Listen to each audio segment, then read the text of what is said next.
Chapter 1, The House Horror on Someone was adventuring through their house until they heard a creak behind them. They turned around and found something, but they couldn't make out what it was. Then they rubbed their eyes, and when he opened his eyes, it was gone.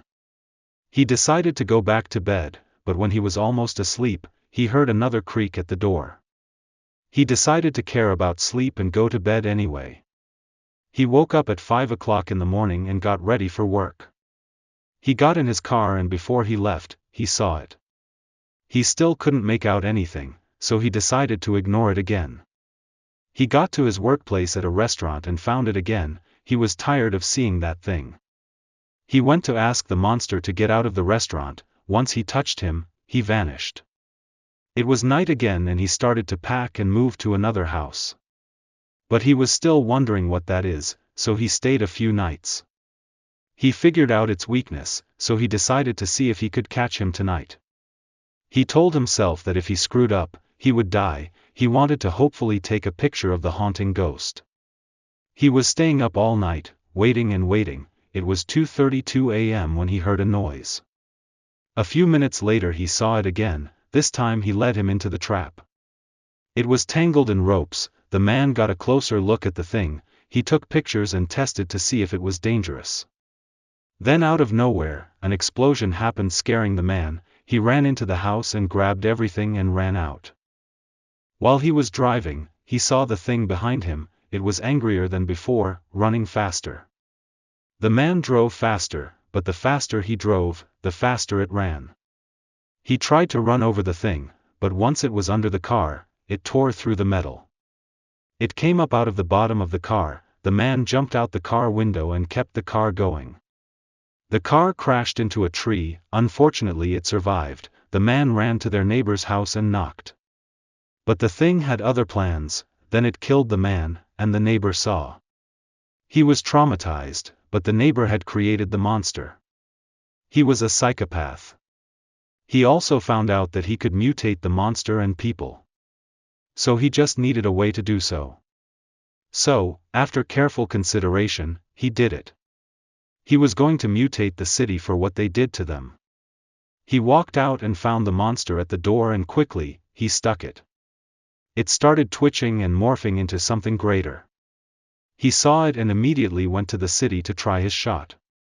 Chapter 2, The investigation increased. Someone had to stop the neighbor, and the police can't find out who killed the man.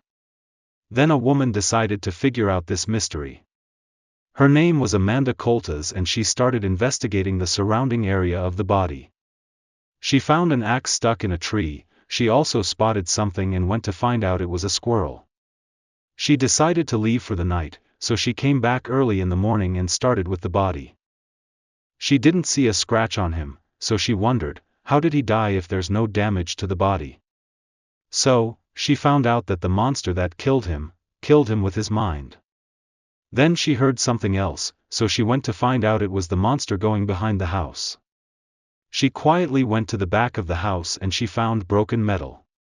She turned around and she got killed by the monster with a chair. This monster was very smart and nobody knew who this monster was, but maybe one day they would find out. The next day the neighbor thought if he was going too far, he killed 2 people. He felt remorse, but then he heard banging on the door. He went to open it, but the person at the door was the monster. He was listening to him. He came bursting through the door and ripped his head off. The monster was truly evil. The following day, everyone in the city noticed the mysterious man walking in the streets.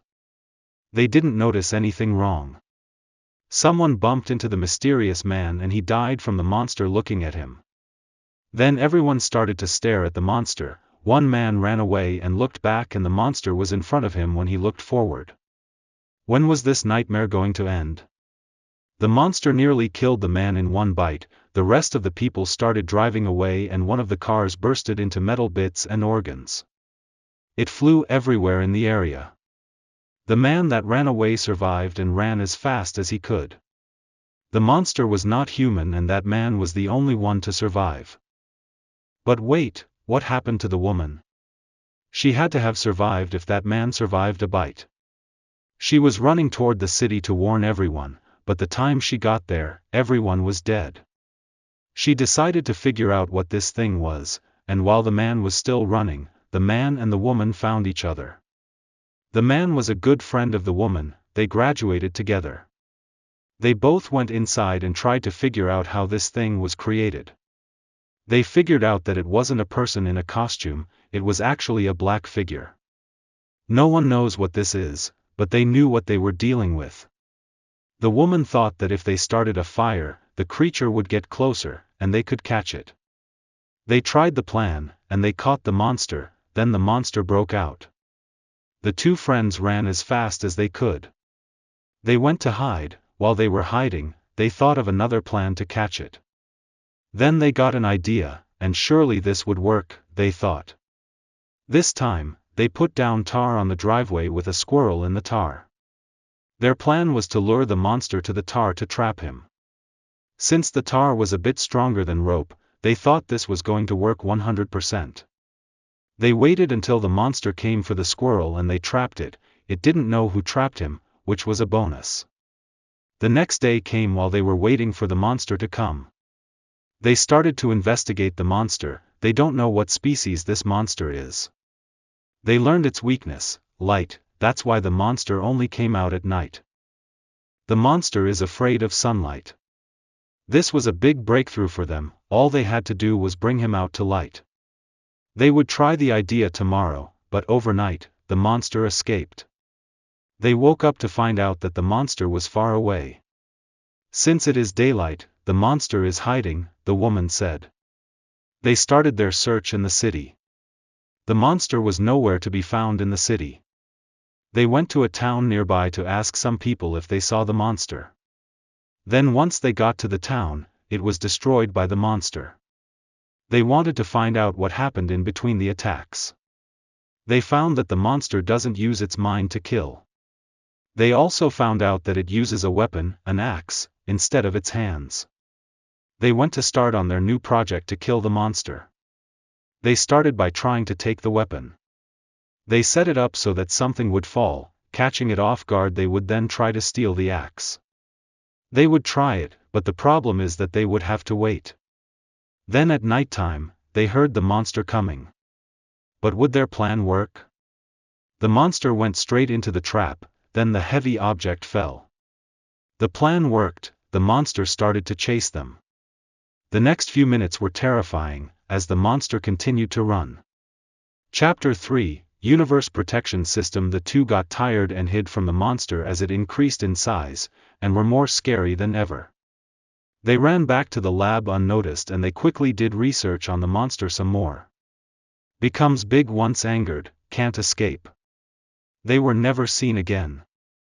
On another planet, the people there had sent a ship and had been studying the monster. They figured out that the monster got its power from the man's neighbor. They started heading towards Earth, which looked completely different than before. A few minutes later, a big bang in the ship. The guards went to find two giant holes in the ship. They started spinning out of control. They couldn't speak in space, so they had to use a special language. They rebalanced the ship and fixed the hole. They started back to Earth, but when they looked back it was gone. They couldn't find the solar system anywhere. They check the radar for the solar system and they find nothing on it. They wonder if this monster is a planet eater. Before they could conclude what this was, something popped on the radar. Stop, then it changed, tracking. They start to think what it means. The time they looked back, they saw the galaxy. Then a huge piece went missing and they thought that the more it eats, the more it grows. Since the monster was black, it was impossible to see in space and it started eating the galaxies. Inside the monster was the solar system and Earth, and somehow they were alive. The woman and the man were alive. They started to figure out what they were inside of. The monster was breathing loudly. The man and the woman looked around looking for an exit. They noticed all the planets that it swallowed. The woman blamed herself for this happening. The man tried to calm her down and said that it's fine. She disagreed by saying that it was her idea to take the axe. Then, the man saw the vastness of space. The man had found an exit. The man said it'd be a rough ride outside. The monster stopped breathing and the man and woman were suffocating in the monster. They needed oxygen and fast.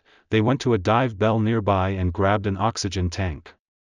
They tried to get out but the monster closed its mouth just before they got out. They found that the monster was watching them very closely. They went back and the monster opened its mouth again. They formed a plan to get out. One of them was going through one side of the monster while the other was going opposite. They wanted to try the plan but the monster wasn't paying attention to the two, so they tried screaming, but it didn't work. Nothing worked to get the monster's attention. They looked at the surroundings to try to get its attention. But they didn't know that they were running out of oxygen again. So they needed to do this fast. They saw a projectile that can shoot the monster so they grabbed it and tried. Sadly, it didn't get its attention and they were almost out of oxygen. They were too late and they died. At this point there was no hope for killing this monster. But there were the aliens that were tracking the monster. They got there and saw how big the monster was, and they retreated, for now. They needed a plan to defeat the monster, or the galaxies would be in danger. They started discussing, they need plans. After 30 minutes of planning, they got it. They knew that this plan was foolproof, no matter what would happen. Their plan was that they would have a decoy ship to go to the monster and distract it. Then they start shooting the monster to the back. Then the entire part of the galaxy would rejoin the whole galaxy. After an hour of shooting, they made a crack in its back. The decoy during the time was destroyed by the monster but it didn't notice them after a while. Then they freed the part of the galaxy that was eaten, then the monster started eating more. The people didn't have enough energy to shoot more lasers. Then they used Plan B, using missiles to make the crack bigger. After another hour of firing, the crack opened up more. The monster kept eating more and more the more they shot. They needed to aim for its heart so it could be killed. They had one more missile to use, so they had one chance. The captain shot, and they missed the heart. They knew it was death or death, so they rammed into the heart, killing the monster. They were the heroes of the universe and killed it. But the battle wasn't over yet, there were more of the aliens that saved the universe. They saw that ship B-284392 had been destroyed and all the aliens inside. They sent another ship over there and they saw the little bits of B-284932. They saw another big monster and told the mothership. The mothership came over using hyperspeed. They had infinite energy sources on the laser blasters. They shot many of the laser blasters. They figured out how B-284392 got destroyed. The monster was growing immensely in size. The monster ate the Andromeda galaxy before it reached the aliens. It was huge and it kept growing. The aliens shot its most powerful attack at the monster. It opened the monster's head. The aliens shot at the brain a lot. It did damage to the monster. The monster was furious. Chapter 4, Hiding Horror. The aliens were hiding from the monster, unaware what power this monster has. While they were hiding, they needed plans to stop the monster. They had a few ideas that could work. Distract it, get eaten, destroy it from the inside. Get it to chase the aliens, another ship destroys it from the back. Use the ultimate power. They were hoping these would work. Unsure that this was safe, they tried the first idea. Once they got there, they started shooting at the monster. Then they saw the heart, but they couldn't reach it in time. The ships J-240932 and K-284372 were destroyed, but those were computerized. They decided to do the next plan. They got the monster's attention and they shot from the back. The monster realized they were getting shot at, and turned around. The other ship started shooting at the monster from the other side. The monster was further angry. The monster took them down at once. How do you take down a horror-like monster? They went to the monster to use the ultimate power. They didn't know if this would work. They were almost there to the monster. After a few minutes later, they were at the monster. They didn't think that the unleashed monster was going down. Extravagantly, they didn't die. The ultimate power was a sodium combustion mixed with pericardial acid. The monster lost its front. All they needed was to shoot the heart with all the ships around it. They started shooting the monster.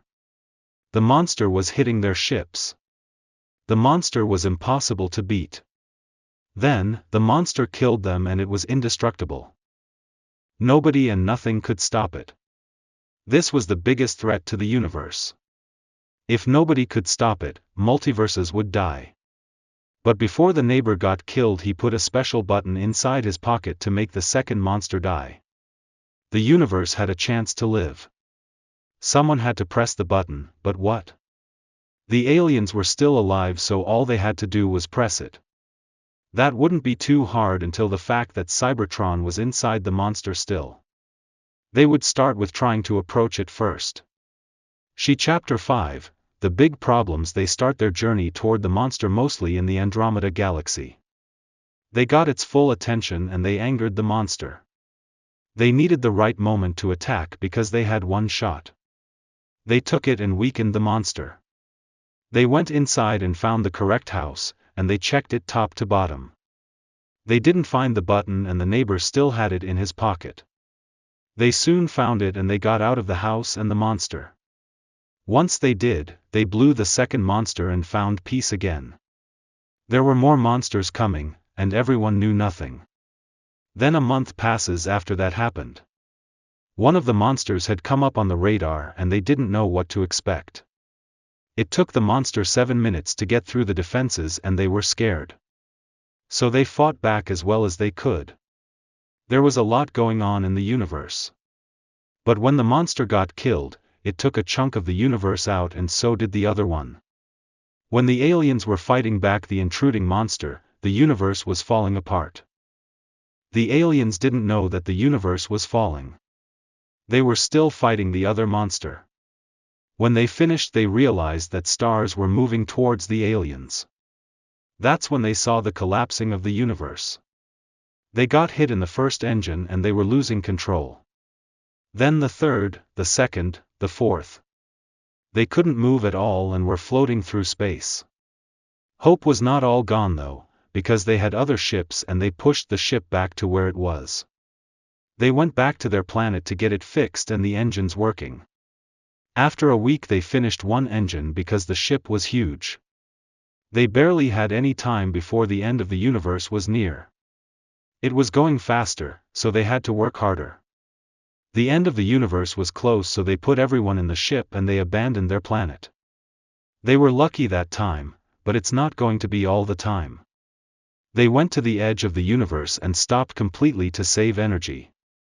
The leader informed them that this is the end of our species if we don't leave the universe. So they exited, and there were many universes that were so much bigger than them. Chapter 6, The New Universe. The people were very pleased with the amount of options to choose from. But some weren't so full of rainbows. They went to a nearby universe named Artheris, which had many planets. They landed on one that was a wasteland. But the air wasn't toxic. And there were only heights to be afraid of from their view. They could live in a place like this and set up a city. They were imagining big things for their city. They got started immediately and they built a good city. Their currency was T-lights. They were making it like a regular city infested aliens. They were satisfied with what they had so far, but some adventurous travelers went to find other parts of the world. There were 5 to leave in the morning, and 2 came back at 7 p.m. We will explain why there were 2 left, but first the growth of the city. They built a lot more on this planet than the other one. They built a station to see if there are any threats close to the world that they were in. They built on defending the civilization that they created. Monsters were coming their way and they didn't know it. They sent ships out to venture far and they found other living creatures. They wanted to go farther in Artheris but couldn't due to monsters lurking. Indafs were discovered in planet Harthiso, another living organism. They needed to find a way to build machines to protect them. They built a transformer without AI and had a driver's seat. They decided to go to the planet where the Indafs were. Once they landed, they noticed it was a bit different than their planet. While they were watching the camera looking for the living things, they saw a silhouette of a creature. They didn't know what it was, so they got closer. As they got closer, they noticed something weird. Remember the travelers?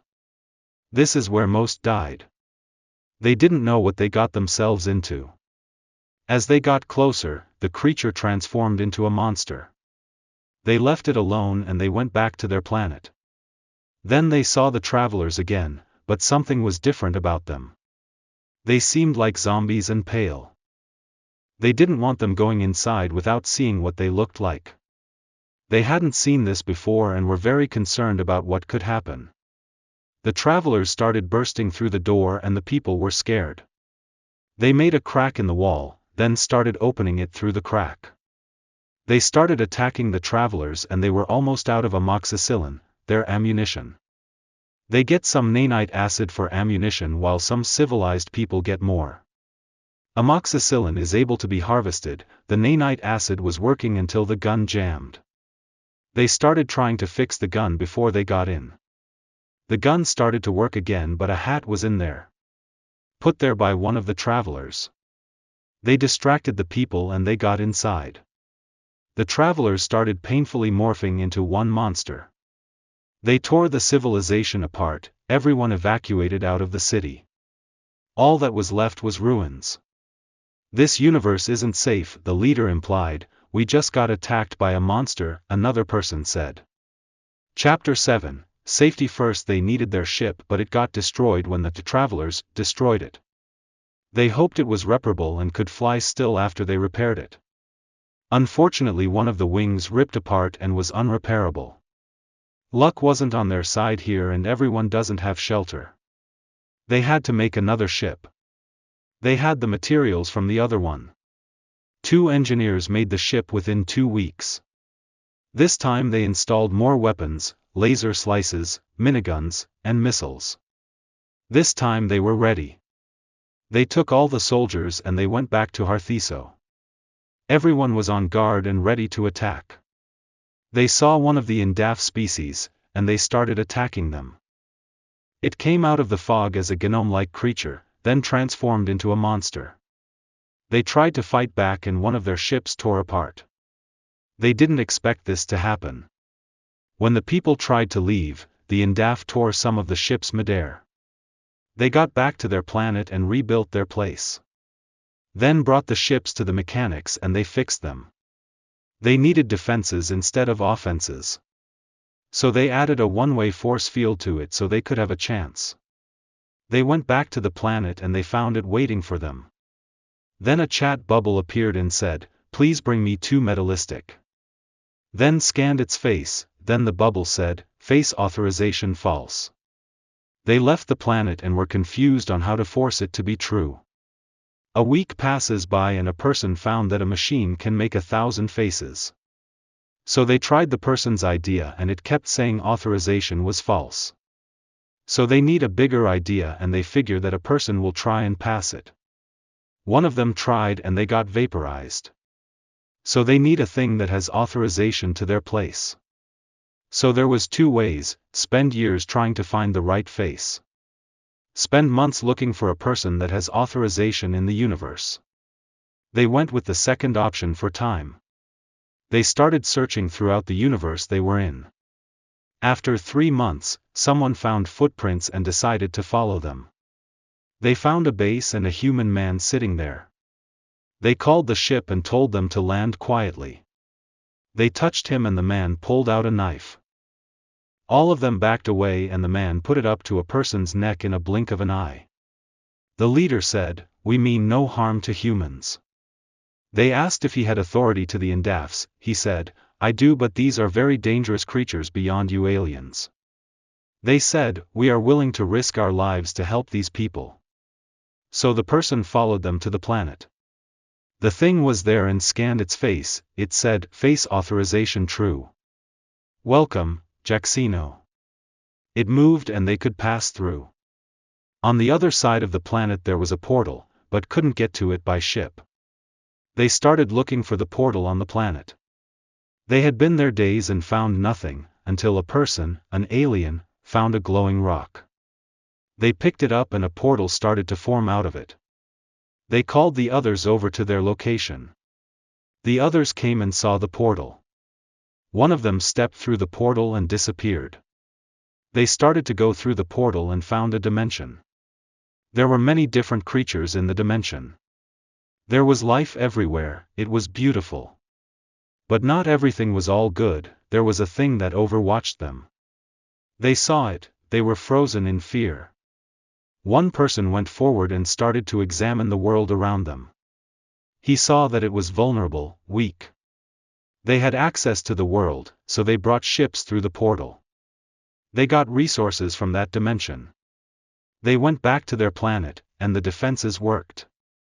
They put resources to good uses and used them to upgrade defenses. They upgraded the defense towers, and the watchtowers. They were ready for the monster that was coming. There were many people depending on the defenses. One was seen as a bull heading toward them. But it was a hallucination and all of them saw different things. One saw a bird and another a ship. They were paranoid and scared of what was to come. They need to have a place where they can relax. The guards, though, were full of anxiety. They didn't know what was to come but they were scared. They sent soldiers to find what was in the wild and found nothing. They were still scared from space monsters like the two they fought. They went back and they were more scared every time. Horrors were waiting just around the corner to scare. So they sent 3 fearless travelers, they were even scared. So they got on a ship and started exploring. Pictures taken were immediately sent to the station. The travelers found a place to set up camp. After a day, they were off. They were very pleased with what they could find and no monsters in sight.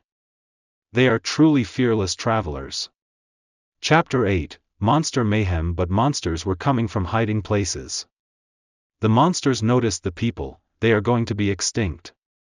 Then the aliens found a heat signature up north. They sent soldiers to the north and they had installed heat-seeking missiles to find them. They also added lasers to cut through space rocks.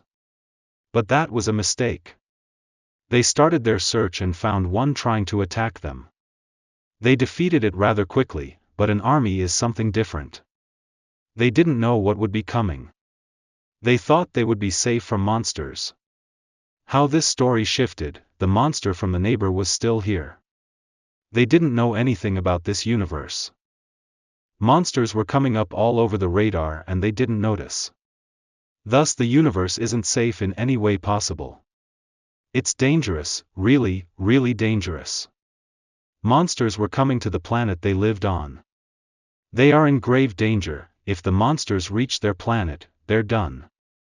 The station sent a distress signal to the ship. Then the soldiers turned the ship around. When they came back, the planet was in ruins. Nobody was there and the people didn't have time to get on the ship. They all died, on a planet, far, far away.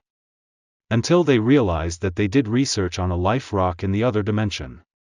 They took the portal and went through. They saw it again looking at them. Then it started attacking them. They were split apart, they used a rope to sling around. Then left the dimension barely scratched. That was ruled out of the question. They had no ideas on what to do next. They had no one here to help. They had nothing else, everything was lost. How do you come back from this hit? This was a problem, a big problem. The universe was at its loss, nothing to help. Then monsters started to rule the universe again. While this was happening, a rebellion was formed with the monsters. One was for peace, one was for survival. The peace rebellion left for the aliens that were lost. So when they found them, the aliens started to shoot the peace rebellion. The survival rebellion was coming for the peace side. The aliens started to cower in fear. The peace side wasn't attacking them. They were very confused with what was happening. Then the survival side, they were approaching faster than the man in the car and the monster. They needed to leave, so the peace side shoved the aliens to a different planet. The aliens were floating through space, while the entire rebellion was fighting. As the aliens floated, the more the survival side was winning. Then they hit a planet, and were heading for the aliens. So they quickly thought of something. The peace rebellion fell back and hit the planet. Then the aliens started to fall to the gravity of the planet. They were going to die from this height. So they pressed a button on their armor that activated rocket boots. Then landed somewhere safely. The war raged on with the monsters. They were not joking anymore. Every star and everything was gone. There was no recovery from this blow. Only the monsters remained. They had to make a decision. So they made an agreement that they would not attack each other until the universe was saved. Then they set off to find a rare gem that restores life. It was in a universe very far from this one. So they started their journey across the universes. But some of the universes were dangerous. They spent 9 months trying to find the gem, but it was lost inside of a different reality. So they opened a portal that connects all the universes together. It was going to be a little shorter with the portals. So they all split apart trying to find the universe that had it. They spent probably 2 years finding this. So they went to another one and found it.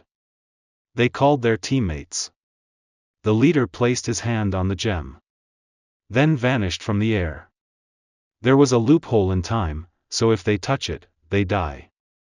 They need to find a way to get rid of this loophole without dying. So they made a democracy on who the leader was, and moved on. They went to the abandoned house and found a tool that allowed them to go throughout time. They used this, but it was one use. So they all went and found a mess up. If they touch it, they die. So they were stuck at this time loop. There was no hope at this point, they thought. Until they remembered a person that stayed outside. They needed to communicate to him that he needed to turn the machine off. But there was no way to talk to him. Only thing they can do is go back before they have gone inside. So they went back and saw them and turned it off. They were out of the timeline and decided to take the day off. They needed to recreate the tool used but didn't know how it worked. So the smartest of the group decided to help. They managed to recreate the tool and made it better. This time, they made it possible to fix loopholes. So they redid it and fixed the loop and time flowed normally. So the leader of the group touched the gem. Then a flood of life came in and filled the universe. It looked amazing. They were proud of what they did. Chapter 9, The Time Reverses. Everything looked as it seemed. Until they realized that everything was back. Even the monsters, this was a big problem. The aliens were weary and it was up to the monster saviors to help again. They had to get rid of it immediately. So they decided on what they would do. The aliens let them borrow their weapons. They thanked the aliens for their cooperation. So they started their journey back to the other universe. This was the end, the final battle between monsters.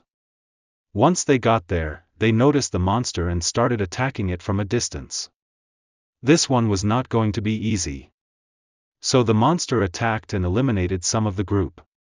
They were losing badly, then retreated. They treated the injured soldiers, and gave bandages to them. The leader decided to ambush the monster. So they went again, but with a plan this time. They started and found a weak spot on the back. They went and ambushed and hit it once. They would repeat this process and try to hit again. So they did it again, but it didn't work as smoothly. The monster was smart and could catch on quickly. So they tried again multiple times in different spots. They needed a way to catch it off guard and then destroy it. So they did a decoy ambush and the monster started attacking, then they fell in the fight. Then they hurt it to the point it was at its last breath. The monster started to transform into a picture shape. They didn't think it would be important and left it there. So they leave the universe and tell the aliens what happened. So they decided to look for things that were clues to what the picture was. There was almost no evidence of what the picture was or what it represented. So they were off to find clues of what this picture was. So they were searching universes to understand the meaning of what this is. They haven't found anything. So they decided to look at things that led to the picture's meaning. So clues from outer space weren't working. They were concussed on what to do, until a person announced that he was determined to find clues.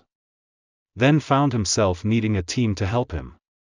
There were 4 volunteers to leave with him. They started their journey searching planets for clues. They found a clue on a note saying that the apple doesn't fall far from the tree. They were very confused on what this meant or what this was pointing to. They decided to check others nearby and found another one stating about a monster. Then found no more. They checked other solar systems and made contact with a hostile creature. They were using self-defense and tried disarming the local monster. They were interrogating the monster and they said that the planet in a specific universe holds the secret. They were searching for the correct planet and they were confused about which universe. So they went back and asked if he knew the universe. He was hesitant about revealing it and changed the subject. They asked him again, then he said the universe. They found the universe and searched for the secret in there. They searched until the last planet and found the secret there. Then a bubble appeared and was floating around. Then as soon as one of them touched the secret, the person who touched it and the bubble popped at the same time. This was a very strange encounter with a book. They were confused about what happened and figured out what happened. There was an explosion. Then darkness appeared, nothing was to be seen. S0TH3YNE3D3D operation failed load_reboot_system_chapter 10, operation failed. Then it started getting brighter, and a man appeared in his world. He was a parent until his child died from animals. It looked like a wasteland. There was only him and animals there. He was alone by himself. He needed resources to suffice for life. So he went on an adventure across the world to see the ultimate seed. He had only heard about it, so he was hoping it was real. The days felt longer the farther he was. It was hard for him to live.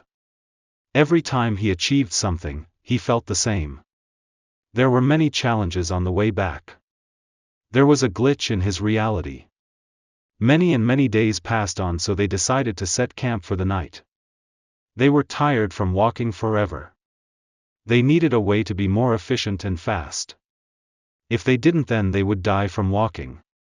They decided to make a portable transportation device that is good and safe. But he would need to know how to make and temper with it. So they went through the progressions of the device. The first day they didn't get much. They needed wiring that meets the minimum requirements, but can also fold. So they made a transportation device but had to change it a little.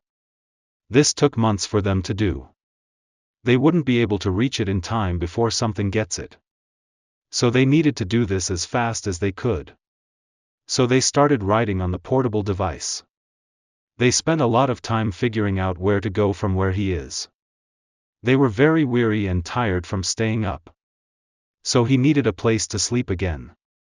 They spotted something weird shaped in the distance. They decided to go and found an animal returning there. So they started walking towards the strange structure. Then it felt like a wall was there. It was the strangest thing they found so far.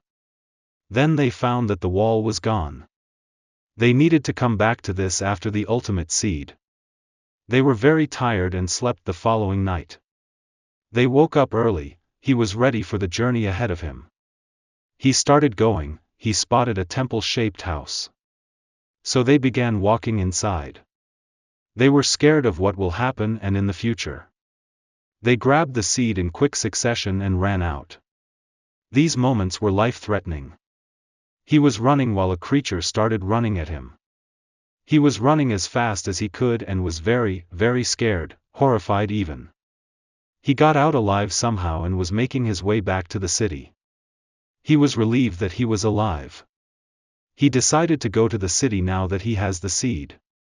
He was going back and fell over from not focusing on the ride. He arrived at the city and walked in. It was different for sure, the build was surely different. It looked like a village up close and was strangely off. He goes to all the houses and finds nothing. He decides that he would have taken a look at the strangest house. So he goes and finds a structure that looks like it is hiding something. He looks around the room, questioning the decorations made by the owner. He decided to understand what was hiding behind the wall. He wondered where the animal he saw went. He went back to his home with the place marked on his map. He sleeps, then gets an idea. The next day he goes back and sees if there is a secret button hiding. He searched the entire house and didn't find anything related to a button. He searched the house again just to check but didn't find anything. He thought that it might be a lever. He didn't find anything related to a lever. He was confused on how to open it. He was searching for anything at this point in time. Then he found an item that was useful in the future. He was looking for something that could open it. He was examining every bit of the house. Then he found a book open. Then he found a way to open the door through the book. The book had a way to communicate to the person wanting to go in. He uses the communication device used to get inside. It was a thriving city underground. It was amazing to see and was a delight to the heart. He was amazed by how many animals were here. There were birds that looked like a plane. There were also many amazing ground animals that could swipe their way through anything. Chapter 11, War Ride. Then he sees the large amount of animals that started running at him. He jumps out of the way so they could pass. They stopped where he was before he jumped. He was confused why they were standing there. Then they warned him of what dangers there are here. He took the information seriously and held on to it. He knew it would be good. He then wanders farther away from the entrance to explore. He finds all sorts of goods to bring back home with him. He thought that he needed to go back home and store it. He starts going back and he is lost in the forest. He regretted that he didn't memorize his way back home. So they started to walk around until he found it. He was going to be tired. He starts his way back home and walks around. He finds another weird structure that he didn't know what it was. He walked inside and found lots of statues with no meaning. He went back outside and wandered in a direction that would lead him back home, hopefully. He was going in one direction so long it felt forever. Until he spotted the exit. He was coming back home. He got out and deployed his portable transporter. He started his way back and found an animal in the way. So they stopped the vehicle and moved him. He got back on and it went back in his way. So he picked him up and put him out of the way again and again. Until he picked it up and brought it on the vehicle with him. Then the animal was moving so much that he dropped him. He got past the first obstacle on the road, but he wasn't ready for the other ones. He was going at a cruising speed and saw a silhouette of an animal in front of him. He stopped at a 12-feet distance and slowly approached the animal. He was watching the animal closely and wanted to touch it. This animal was a hypnotist animal. He was coming closer and closer. He was about to touch the hypnotist animal and he came conscious and pulled away. He was scared of what this animal could do to him. He got on his transportation device and left faster than he came. He was coming upon his home but something else claimed it. It was a Nophidias, one powerful animal on the planet. He realized what the city was for. He went all the way back, bypassing the obstacles. He was at the entrance of the wall and opened it. He ran to a hiding spot, then the Nophidias came in. It was looking everywhere and he was scared. He was running to another place, while the monster was coming towards him. He accidentally fell over and went under the city into the underground. He was confused about where he was and tired of running. He sat down and rested for a minute. Then he thought of a solution to the problem. He got out and found meat nearby. He got spotted on purpose and threw the meat towards it. It was eating while he was escaping. Then an explosion happened behind the wall. He was hesitant about going outside with all that happening. He was cornered, but he persevered and went through. He saw animals destroying the house. He got out quickly and left the village. He went to his home and laid down. He was tired. Then a war started raging near his house and was intervening with his sleep. He somehow started sleeping during the night. On the war side, all animals were speaking in their foreign language, fire. Fire. It was almost night, and this is when he started to sleep, and when the war got more interesting. The Nofadias joined the war and killed the enemies. He was waking up early and saw dead animals everywhere. Then he roasted them and ate the roasted animals. He was strong about everything up until this point. Everything he did was just for shows, he felt like. There was no point in trying anymore. He was happy that he had food, but then he thought about the craziness that he went through. He was scared that the animals are deceivers of the city and world around him. He was nothing, compared to the animals and the community in the world. He was just alone. So then he was lost on what to do. Until he realized the ultimate seed, which brings all kinds of new creatures here. Chapter 12, Survival of the Fittest. He just needed to place the seed in special soil. He was getting mad, really mad. He knew where it was because he had been studying the seed for months. He went in the direction of the special soil. Then there was another animal in the way. This time he knew better. He went around, but then it teleported in front again. He then ran over the animal and it splattered everywhere. He went forward and saw the special soil. Then, as he was approaching the special soil, animals started attacking him. He ran to his transport device and left fast. He needed to find a way to get back to planting it. He went to his home and planned a way to get inside. He took off the next day and arrived. Then he saw no one was there, and then all the animals came back once he set foot down.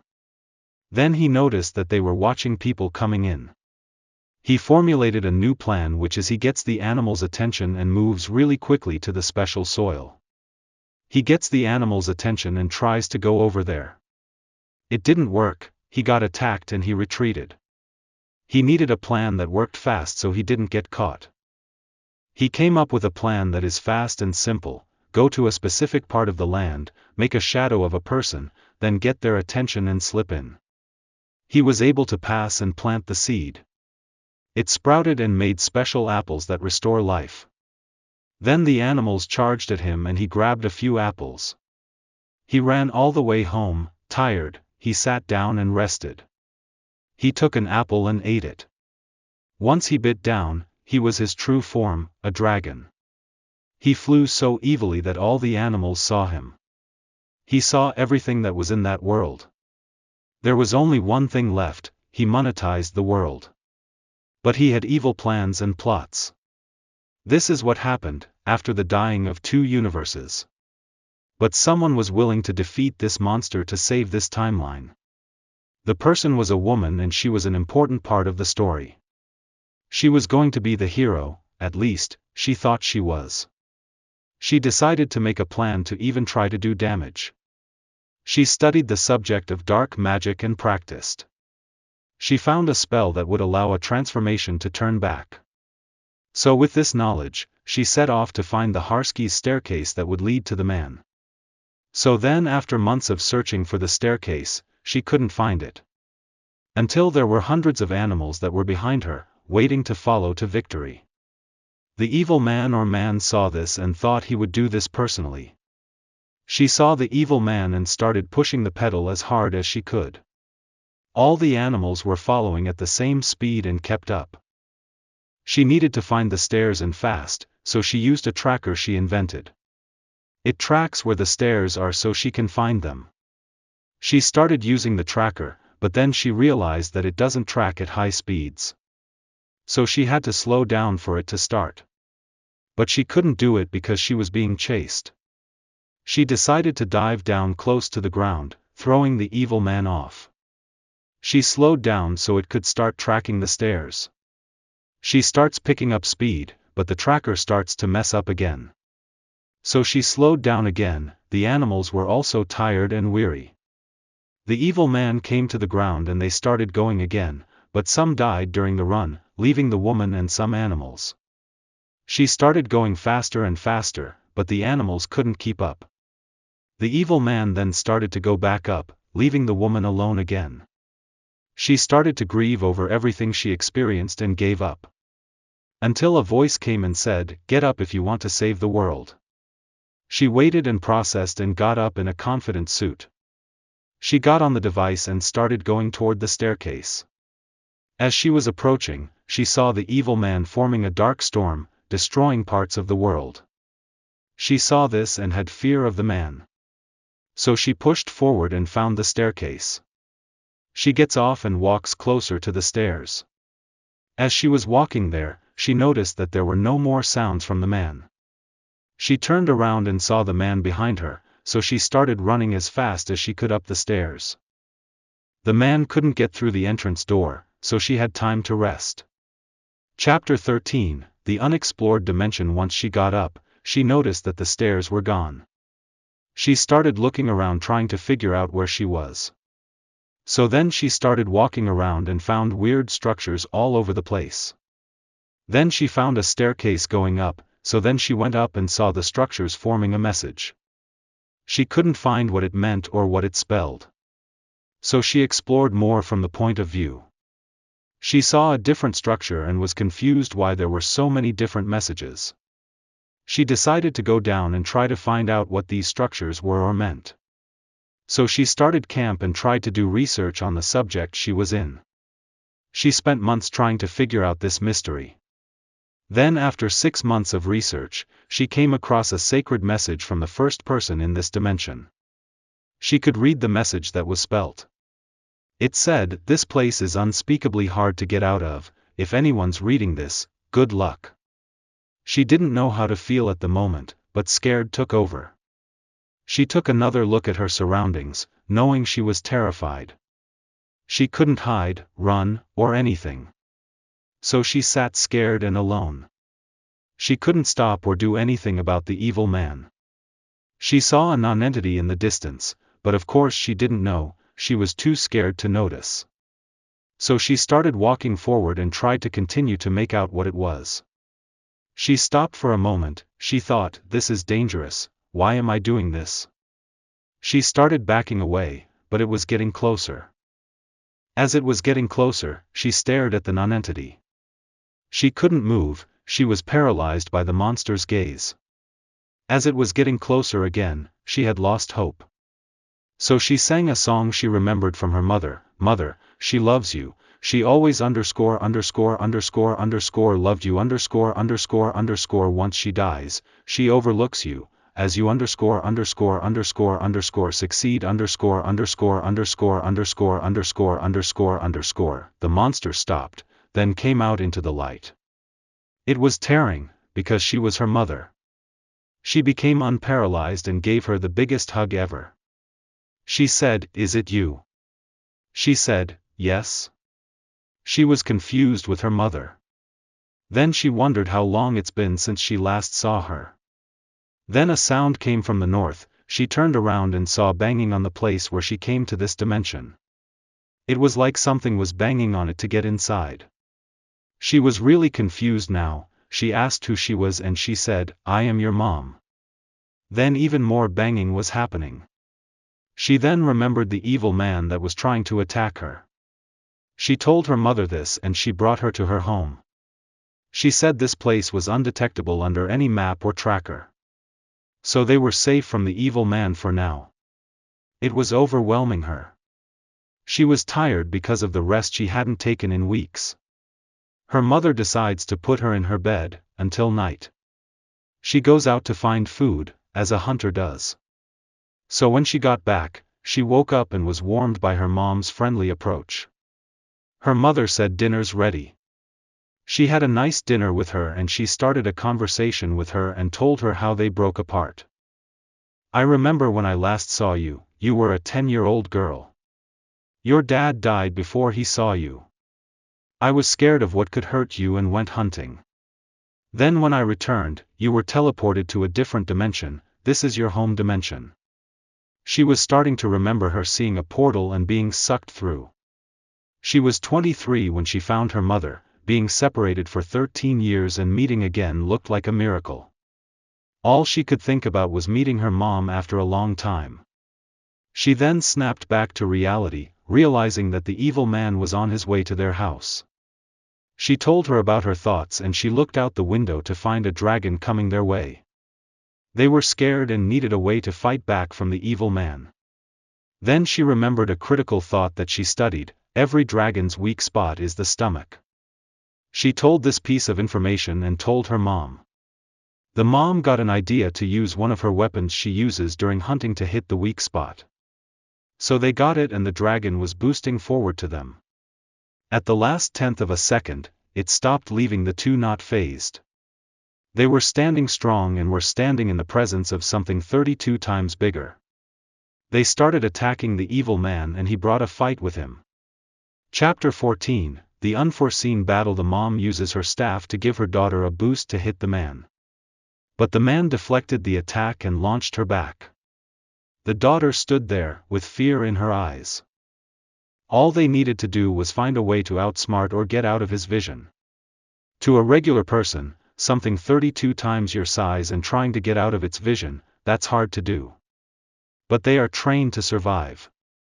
So they start with the mom going for a direct attack. She hits him with her staff, a shimmering emerald green, lashed out like a viper, striking the man with a resounding clang, sending him back far, far enough to explain their plans. The man was angrier than before. The dimension started tearing apart. Jagged parts ripped through the fabric of reality, swallowing chunks of the dimension into the void. The mom and daughter were watching as part of the dimension was falling through the infinite void. They started running as fast as they could. Until they remembered that they could fly, but the daughter had to hold her mom's hand. They started going back. The monster was flying toward them. The mom threw the daughter and she hit him. She got recoiled back to the mom, so she was safe from falling. The man shrinks in size every time something damages it, so it was 28 times their size. There was still a long way to go, but this was bigger. They were about 30 minutes into the fight and they dealt more damage. Then the man was heading towards them at incredible speeds. The smaller he was, the faster he got. So if they did manage to make him smaller, they would be risking their lives still. They were stuck. Nothing would work unless they give up. But these were exceptional women. They found out that if he goes too fast, he can hurt himself. So they hurt him to the point where he was incredibly fast. He could barely stop himself. Remember, they are over the void. One mistake would cause death. So they were attacking, hit after hit, until he was right under the speed of sound. He launched at them. The mom used her ability to slow time down and moved both of them out of the way. The man couldn't stop. There was no friction to slow him down either. The man was going into the void and they had won the battle. They felt relief as the dimension started healing. They were lowering and they sat down. She was happy this bonding time was better. They were tired and out of breath. She looked at her mom with a smile, getting up and walking to the house. The mom got up too and followed her. They both laid down and slept for the night. Nothing really happened overnight. As they were sleeping, she realized that the man was dead. In the morning there was constant rumbling. When she woke up, she asked her mom what it was and she said, "I don't know." She replied with, "What?" She said, "Rumbling doesn't usually happen." They looked outside and the entrance was the cause of it. Then a flood of animals from the other dimension came in and they left the house. They went to an area that no one has explored yet, a far land. The ground looked corrupted and not too much further was the other dimension. She knew this was the way she left the dimension. It was so far to reach this dimension that if she left she yet had to find it again. But it was the world or her mother. She looked at her, with tears forming in her eyes. She sang, "Mother, she loves you, she always loved you once she dies, she overlooks you, as you underscore underscore underscore underscore succeed underscore underscore underscore underscore underscore underscore underscore dot. She felt better and she stepped through the portal and she was back where she was. Chapter 15. The mother's plan. She was ready and worthy of being in a position of power. She went on another journey to find the ultimate seed. She had no idea where to search first. She found a house similar to the man's at the beginning. She wondered if he went to the hidden city that no one found. But she could be wrong, which she didn't know. All she knew was that if he was there, this world might be saved. She started heading for the city that he found. She found a wall that was the entrance to it. She opened the door and she found a trail of blood. They weren't big, they were just little splats. She wondered where and who this person was. And how they got hurt too. This might be crucial information for later, but I just need the seed. She thought. She started following the trail, then the blood started going on the trees. When she looked up to see the floor of the dimension, she thought, when the man died, he really didn't. He turned back to a man while falling through the void. Then she thought, how did the floor even fall apart? Then she remembered that she had a staff, an all-powerful object. She had evil plans too, but how could she? She was her daughter. Her mom opened the floor. She tried to kill her. Then while she was falling, she realized that she needed to be used one more time. To get the ultimate seed, then kill her by dropping her down in the void. The reason the man survived was that he slowed down the fall. If she fell, she's gone, she wasn't going to have a chance to survive the fall. So she needed to foil her plan, now that she knew it. A few hours passed by and she still didn't have anything. So she wanted to tackle this problem when she had the seed. So she looked at the clues she had and she didn't have many. So she looked for the staircase and after a long time, she found it. She walked towards the house that her mom was at and she said, I couldn't find the seed. She tried not to act suspicious and her mom replied with, oh, right, I forgot to give you this before you left.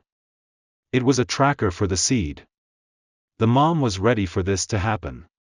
When she left, she checked the tracker. There was a remote bomb in the tracker. The mom expected for her to come back, have the tracker in her pocket, and when she gives her the seed, she blows her up. This is a good plan, but how would she stop it? The tracker was a bomb that could explode, but it was a tracker nonetheless. She started following the tracker, and, surprisingly, it looked like the man didn't want anyone to take his power. She saw trained animals, floating boulders, lava, and a 6 feet thick wall, to get a seed. He really didn't want anyone to take it. Then she remembered the blood splats. She returned to them and followed them down the city. She found the end and the man was there, bleeding. His stomach and back were bleeding bad. She felt bad for him and bandaged his torso, and he said, all I wanted was to satisfy my rage, I didn't mean to hurt anyone. These words were filled with sorrow, it was so confusing to her. Her mom was the one that was bad. He was trying to stop her mom from killing her. Her dad was him, he was trying to protect her by healing the gap so she doesn't get hurt. He wasn't evil, he was trying to stop her from reaching her mom so she wouldn't get hurt.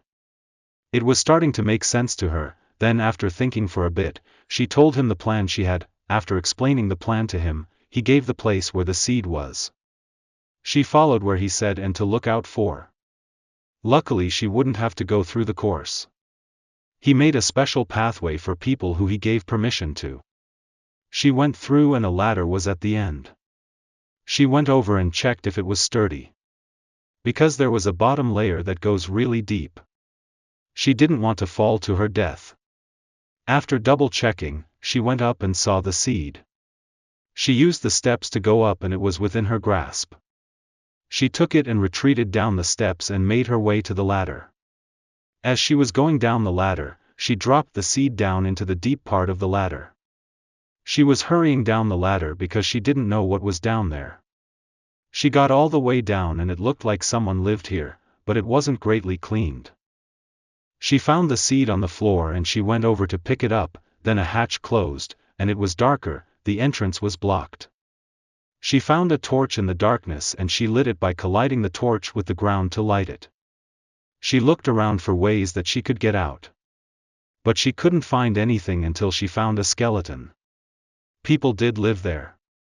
She would need a way to get out before she ended up like that. There were no obvious ways to get out. Until she realized that the hatch was wood. Since she had a torch, she could light it on fire so she could escape. She got the torch and put it close to the wood and it started burning. She was lucky this time. If the hatch was stone or something, it would have been bad.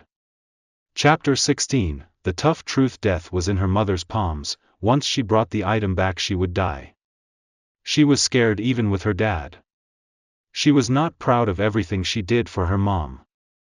She was heading back and was going to the dimension, then remembered that she could see her wherever she was since she was one dimension above her. She tried to go under a place where she couldn't find her. She couldn't find a single place to hide because this dimension was a wasteland. The mother had been one step ahead of her. But she had another part of the plan that the mother didn't predict. While she was watching her, she was heading the opposite direction of the staircase to go to the dimension above. She was going to the death course. This course was the only way to go to the dimension above her mother. She hasn't done a course like this before. She was scared because one jump that's missed, you die. She decided to risk her life to save herself from death. Her dad, who was a dragon, could change anything. Almost anything. He couldn't touch this course because it was a pathway to another dimension. She was wondering if there was a way to bypass the course. But after looking around the course, she couldn't find anything. She was going to have to go the only way. Instead of a small course like the one to protect the seed, this took up almost a quarter of the world. So they were stuck trying to do the course the right way. The daughter was going first. She gave everything she had to her dad. Then she started the first and final attempt, dodging the blade of death as a warhammer was swinging by. The jumps are almost terrifying to look at. Then the one jump at the end, a 7-foot horizontal jump. She didn't know what to do with the final jump, probably being her last. She started to remember her story and how she got to this point. She thought she was crazy for doing all this to attempt to pull everything together and say she's fine. She was thinking, no, knowing she wasn't going to make this jump and was going to just fall and stop. But she had little hope she could make it and got in a jumping position. She planted her foot on the ground and pressed down on that foot, then the other one. She closed her eyes halfway through and reached both hands out. Everything was slow motion and she hung on to it. Once she did, she opened her eyes again. She was over lava hanging there, then she pulled herself up and saw a few more stairs, then she would be there. She saw her mom and she was looking at her dad standing there. She went back through the portal and told her dad to come to the jump. He took his time through the course and made it to the jump. She just told him to jump to her and he hesitated for a bit. Then he made a big leap and she held on to his hand. She pulled him up and they went through the portal and arrived at the top layer.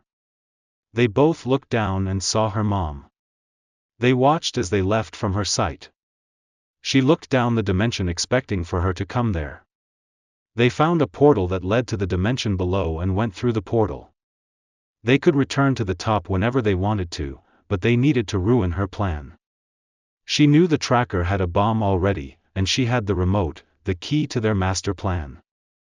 Their plan was for her to go beside her and him say something that would stall for enough time for her to steal the remote and switch it with the bomb. So they approached her mom and she got beside her. He was talking about how he was the dragon and was apologizing for attacking them. While he was talking, she reached into her pocket and switched it for the bomb. Then the daughter got beside her dad and held the remote in her hand. Then she said, "That is his apology for both of us." Then she pressed the button and it exploded in her pocket, then she died. With her out of the way, we can save the world, she said, but she still needed to find the special soil. Luckily the man had experience with finding it before. So they had no problem with that. But it would be hard to get there. This special soil can be anywhere, but he knew some of the places it can be at. So they stopped at the first place the special soil may be, next to the staircase. They checked the place next to the staircase and it wasn't there. They went to the next place, hopefully they would have better luck. They went to the middle of nowhere, a place where the special soil would usually be. They found it there, then they looked at each other, with sorrow. They knew it would be easy for the fruit to turn them evil. So the man wasn't evil, the apples were. He was depressed instead of angry. He said, "You cured my depression because you reminded me of my daughter, thank you." Then he left, he went over to the course and jumped in the lava with a smile on his face. Tears coming down his cheeks. She started to cry, then sat down and lay down for a moment. She was overwhelmed by the world pressuring her. Her dad was holding space for her, he was her hero. Now with him gone, she doesn't feel safe anymore. She knew it wouldn't be easy for her to move on. She went over to the special soil and planted the seed. Apples grew and most were rotten, they were just hiding it. So she ate a healthy apple and turned into a dove with a crown on her head. Then a girl springs up from a dream, in a hospital with a doctor standing beside her.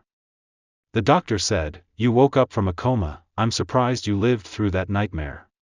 She was confused, what was she doing in a hospital? What was the story that flashed before my eyes? Everything was very confusing for her. She had mixed feelings about what was happening. Then the doctor says, "You can get up and go home if you want, but it's dangerous for you." He left the room, then she got up and left the room. Another adventure. She said, standing in a wondrous city. Maybe this is also a dream. As she said that, she woke up in a bed in a house she recognized, her parents. She got up at that moment and heard footsteps. The house had a rough, unstable surface, and every step was a nightmare. She was slowly making her way back to her bed. Looking around for a place to hide. She was walking to the closet and opened it, then got inside. She heard a voice behind her, and was taller than her. She opened the door and escaped from the closet. Once she looked back, she saw an axe sticking out of the door. She got in her bed and covered herself in the blankets. She was breathing heavily, trying not to make a sound. She closed her eyes, knowing that the next time she opened them she would be dead. Once she did, she was floating in a terraformed dimension. Confused, she looked around. This is the death dimension. Chapter 17, The Blank Start. She was scared of what could happen in this dimension. She looked around and only found a blank sky surrounding her. The ground felt mushy and wasn't stable. While she was looking around for a place to stay for the night, she found a healthy tree along with a forest behind it. It looked like the trees were moving towards her even though she wasn't walking. This wasn't normal activity that would be on Earth. She didn't know, but the ground was so mushy and wet, the trees could move anywhere they wanted to. So she went along with the world moving so fast that the gravity didn't really affect her much, and she was sliding alongside the world. So when she saw them, she was confused how the world wasn't moving, but the trees were. So she sat and waited for her dizziness to wear off. Upon realizing that the trees were in fact getting closer, she started to run in the different direction. After running for about 30 minutes until finding a home. This home looked similar to her house before she got teleported there. She started going towards the home and it looked the exact same as hers. So she wondered if there was anything else to see. She decided to go to the city and it looked the same too. She was thinking about this movie she watched where the person traveled far forward in time. She started looking around to find at least something to help her. She decided to find her previous home before the other one. She went in the direction of her old house and found it with vines and dirt like her current house. She went inside to find herself there. She was asleep. After 2 minutes of standing around, she arose. She followed her all the way to her current house and knocked on the door. She saw a man come out and they started a conversation. She went into his house and they had lunch. After lunch she exited and started their way back to the house. Then the woman following her fell asleep and it was the next morning. She got up and they both went to the man's house. The man wasn't there. She knocked on the door countless times and then finally she went in. She looked around to find a note saying that he'd be gone for a while. She went back and packed everything in her house. She moved into his house, then went searching for him. This is when the woman who was seeing this knew that this was the past. She saw a watch on her arm and could move it to whatever time she wanted to. So she went a week into the future and saw her and her mom greeting each other. She went into the house. She knew this was the past because she poked her head out as if she was looking for something. Until she stepped out of the house, which she didn't remember. She walked over to her, then said, "Don't make me mess up," she said in an angry voice. She walked into the house, apologizing for leaving. She saw a cat, even though she clearly didn't see one from inside the house. She sat down having dinner with the past her. She knew what she was doing. She was trying to change the past to make the present better for her. She was power hungry and was destroying the past. It was going to be hard to do because the past was set. That made her wonder, where was her mom's past self? She didn't notice before, but she was blue and ghost-like.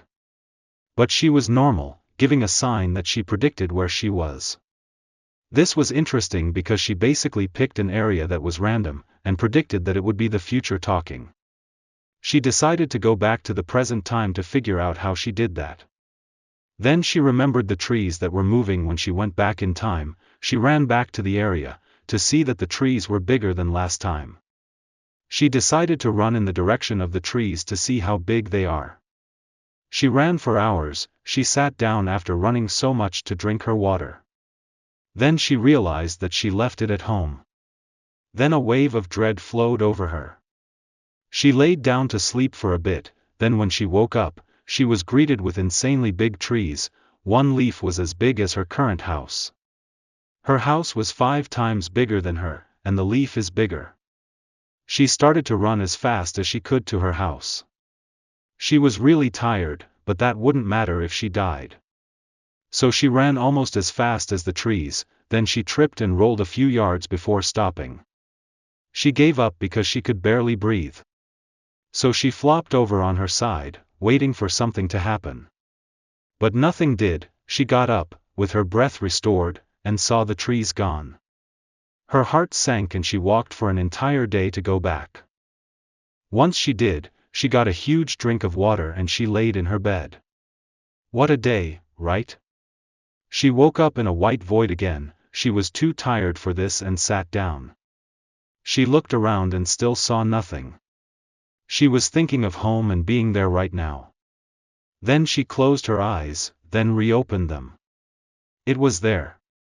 It was a lucid dream. She could do anything she wanted to. She went inside and imagined it perfectly. It had a fireplace, a rocking chair, and it's just a little cottage. She sat down beside the fireplace and imagined it cold. She threw a blanket over her body and was comfortable. She imagined that it was day and closed and reopened her eyes. She went outside with a jacket and imagined a city not too far away. She started walking towards it and then she imagined she had a car. She couldn't stop imagining things, but if she did too much, her head would start to hurt. Her lucid dream would turn into a nightmare. Chapter 18, Lucidness Overtakes. She imagined it populated and beautiful. She went to a pizza store and ordered a pizza to eat. She got it for free because she imagined it.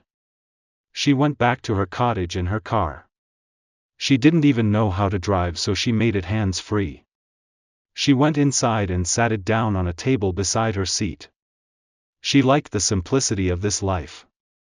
She absolutely loved lucid dreams. She wanted to wake up, but she couldn't, leaving her stuck in this lucid dream. She sat down again, almost thinking about something scary. The one weakness in lucid dreaming is anything you think comes to life.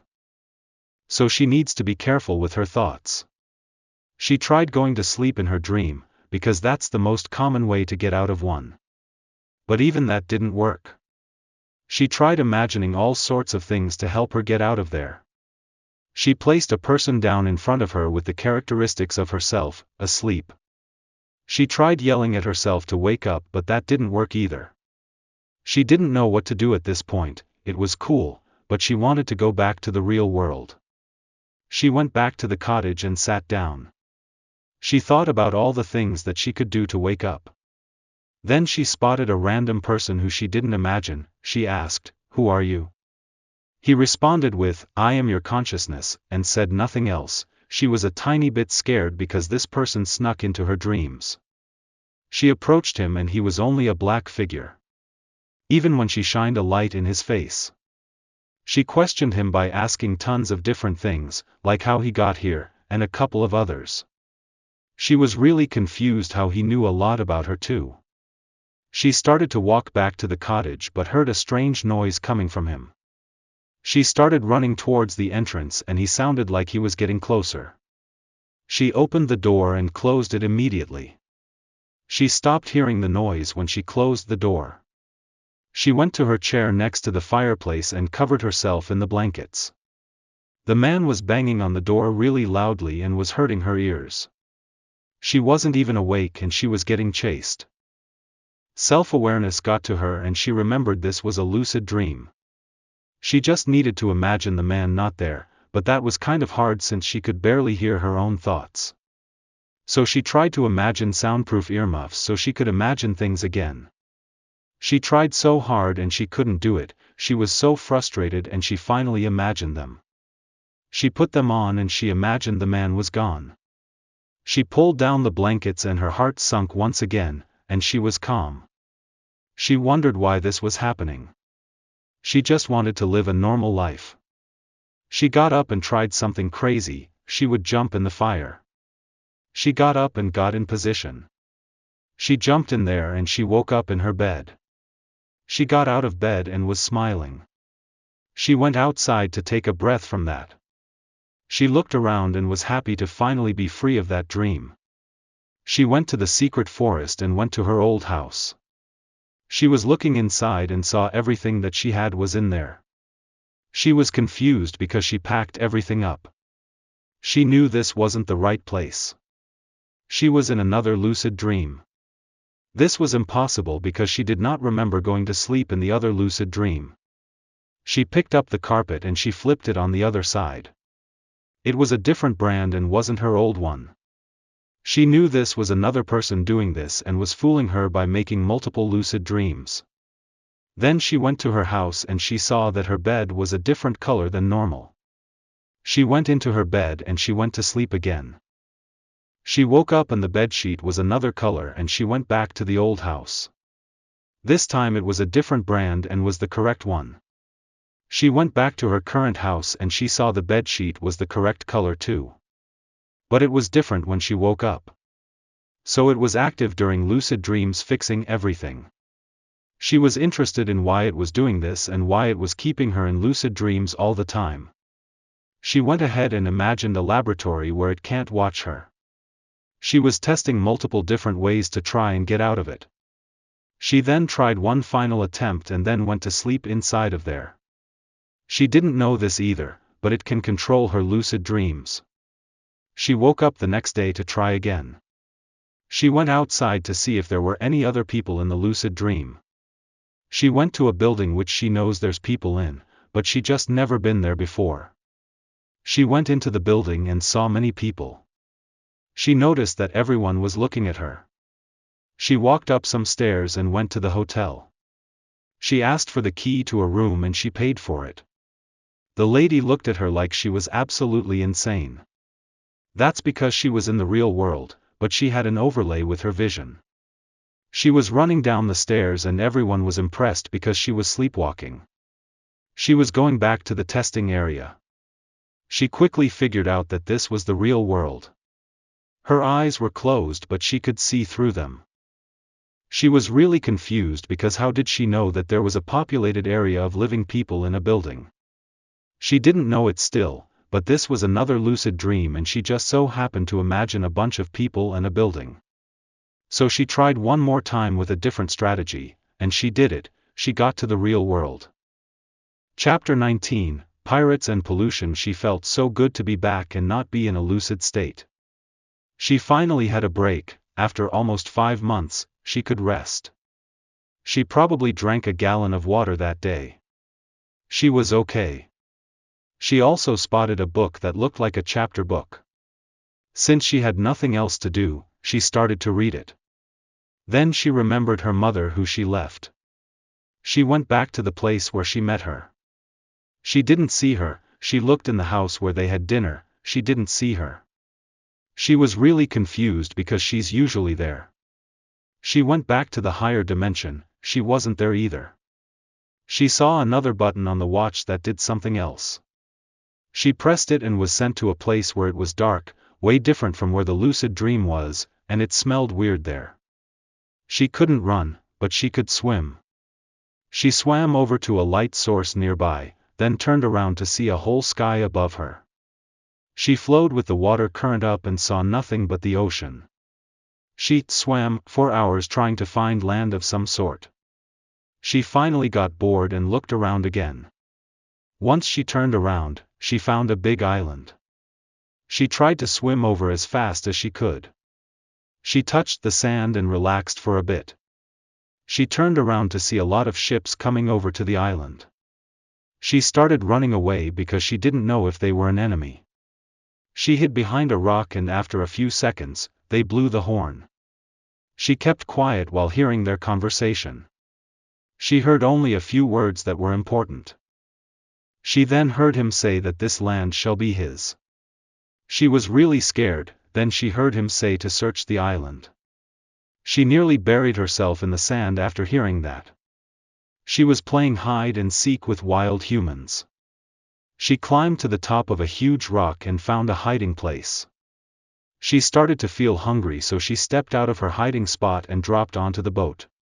She went downstairs to see no one. She opened a cabinet without noise and she ate a cooked fish. Then they started to go onto the ship to get the others. She just hoped that they wouldn't come down. She went upstairs very quietly. She jumped into the water and started swimming back to land. Once she got there, she went into her hiding spot and waited until they were out of sight. She dropped down and she wondered what to do next. She walked over to the nearest palm tree and took a leaf. She knew how to make a water purifier, but she just needed to remember the way to make it. She grabbed some wood that the people left behind, and made the water purifier. She also needed to worry about food, but she wasn't able to think of that yet. She saw the people coming back, so she closed the water purifier and hid it in an almost unseeable cave. She hid once again in the same spot. She looked over the rock to see more people who looked more sophisticated than the other ones. She saw them search everywhere. They were getting close to her purifier, but they didn't see it. She then heard one of them say, "We claim this land," and heard the sound of them sticking something into the sand. She then saw all of them leave out of sight really late at night. She grabbed her purifier and set up a fire for it. She set the purifier above the fire. She slept for the night next to the purifier, and once she woke up she heard the horn. She picked up her purified water and drank some of it. She took up the purifier and took down the fire. She cleaned everything up the way it was before. She went to her hiding place and waited for them to leave again. She then remembered another sentence that would be crucial to survival. She heard them say that they would only put a few people on this island. This wasn't helpful to her. She needed a sustainable way to survive.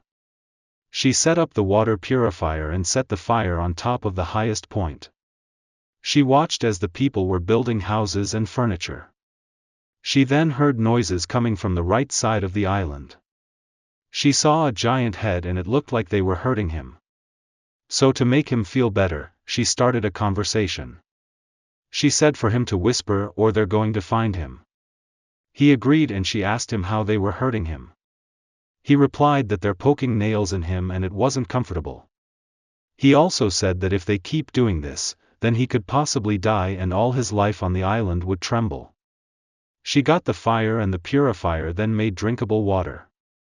She poured it on his head because he looked thirsty. Since plants absorb water, she thought he drinks water like that. Once she did it, he thanked her for doing that. She heard sounds of walking coming his way. She ran into a cave and he hid his face. She knew he breathed too since he was living. She saw it was only him, so she needed to knock him out some way. She came out of the cave and silently attacked him. She knocked him unconscious and saved him from dying. She said it's fine now, and he came out breathing heavily. She decided to go and spy on what they were doing. They were sticking posters into the houses. From what she could see, she said that he would be fine once they leave. She grabbed her things and she went on to the summit. Once they left, she dropped down to see what they had done. She walked and walked across the island. This was a big island and was bigger than she expected.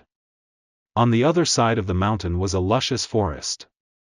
She had seen a sunken ship across the ocean. The ocean was vast, yet the ship was shallow and close enough for her to swim to. She had seen what this island was for. This was used for storage and transportation purposes. Just then, she saw a big piece of a mysterious substance. She had absolutely no idea what it was, but she expected the best out of it.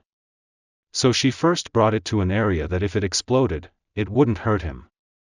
She attempted to open it because it had a little crack. She saw something inside of it, and he was curious about what was in it. She stuck her hand in the crack and opened it enough to put her other hand in there. So she put all her force into the pull and forced it open. She got pushed back immensely and she swam back over there. She saw a golden rope and an anchor. She was confused why the box was so light when she picked it up. She carried the rope to the cave and brought the anchor. She had absolutely no idea why there was that in there. She went back to the ship and went into it and saw half of the ship missing. She was in awe from seeing how big the ship actually was. She heard a voice coming from the inside of the half that was still there. It sounded like a deep voice, but then they started to come out and it sounded nothing like a deep voice. He came up out of the water and was surprised that there was a person there. She greeted him and he said hello as well. They knew they had an awkward conversation. She tried to make it casual and fine. She said what was his name and he said, Nolan, how about you? She replied with hers. This conversation was still very awkward, but she ended it by walking away. She went back to the island man. She saw that it was getting late and said good night to the island. She walked to the cave and slept there. She woke up from the sound of nailing to the wall. She came out and saw them nailing more posters to the wall. She saw, coming soon, on one of the signs. She went to the island man and said how much they're hurting him right now. He replied saying that they're hurting him pretty bad. She silently knocked the people out and laid them on the boat and sent them back. She didn't know where they came from, but she expected them to go in the right direction. She sat and wondered how she could get out of this world. She still had her watch. But this time it said something, stop them from polluting the island. She walked to the island and told him her objective before she left. She slept for the night and woke up early again. She saw them coming and she took down the flag. She stepped out and stood waiting for them. They saw her and pulled out their crossbows and swords. They landed and circled around her. She then stretched and readied herself for a battle. She attacked one person and killed him.